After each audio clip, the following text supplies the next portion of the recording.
أعوذ بالله من الشيطان الرجيم بسم الله الرحمن الرحيم. Dear viewers, Assalamu alaikum.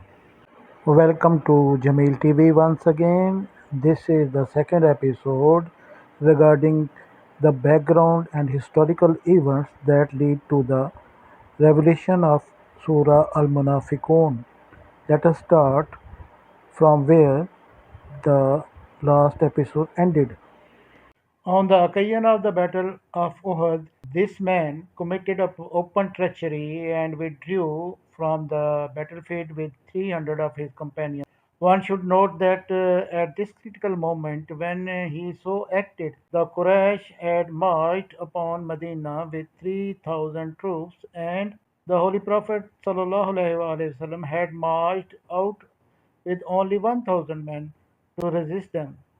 Of these 1,000, this hypocrite broke away with 300 men, and the Holy Prophet ﷺ was left with only 700 men to meet 3,000 troops of the enemy in the field. After this incident, the common Muslims of Medina came to realize fully that he was certainly a hypocrite, and his those companions also were found who were his associates in hypocrisy. That is why, when on the very first Friday after the Battle of Uhud, this man stood up as usual to make a speech before the Holy Prophet Sallallahu sermon, the people pulled at his garment, saying, "Sit down, you are not worthy to say such things."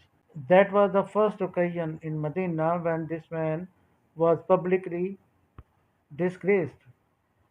Thereupon he was so filled with rage that he left the mosque, jumping over the heads of the people. At the door of the mosque, some of the Ansar said to him, "What are you doing? Go back and ask the Holy Prophet ﷺ to pray for your forgiveness." He retorted, "I don't want him to pray for my forgiveness." Then, in after Hijrah year 4, the Battle of Bani an-Nadir took place.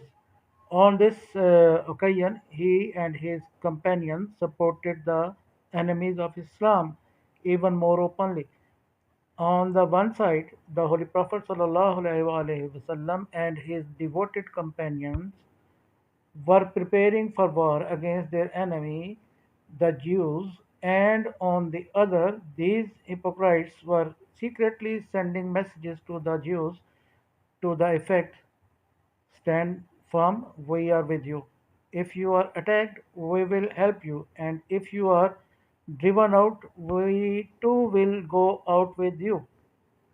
The secret of this intrigue was exposed by Allah Himself, as has been explained in Surah Al-Hashr, verses 11 to 17. But in spite of being so exposed, the reason why the Holy Prophet ﷺ was still treating him kindly was that he had a large band of hypocrites behind him. Many of the chiefs of both Aus and Khizraj were his supporters. At least a third of the population of Medina consisted of his companions, as became manifest on the occasion of Battle of Uhud. Under such conditions, it was not prudent to wage a war with these internal enemies combined with the external enemies. On this very account, in spite of being fully aware of their hypocrisy, the Holy Prophet ﷺ continued to deal with them according to their apparent profession of faith for a long time. On the other hand, these people too neither possessed the power nor the courage to fight the believers openly as disbelievers, or to join hands with an invader and face them in the battlefield.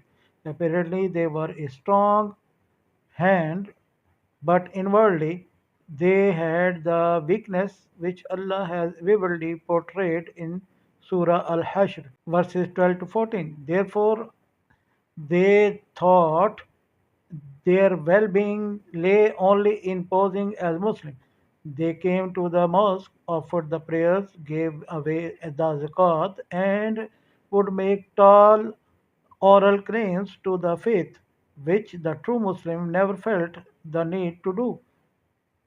They would offer 1,000 justifications for each of their hypocritical acts by which they would try to deceive their compatriots, the Ansar, into believing that they were with them.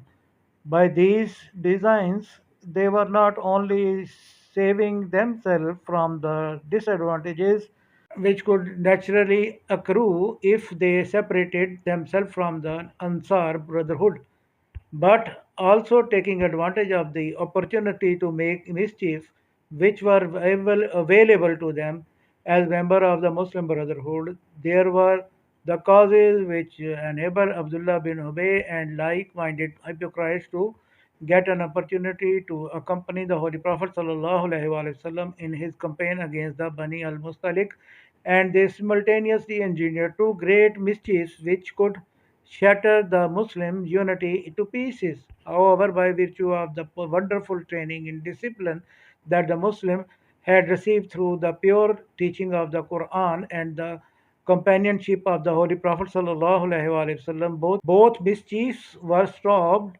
in time, and the hypocrites themselves were disgraced instead. One of these was the mischief that has been mentioned in Surah An-Nur before, and the other which has been mentioned in this surah, Almunafiqun. This incident has been related by Bukhari, Muslim, Ahmad Nisai, Tirmidhi, Behiki, Tabri, Ibn Mardwiya, Abdul Razak, Ibn Jarir, Tabri, Ibn Saad, and Muhammad bin Ishaq through many reliable channels.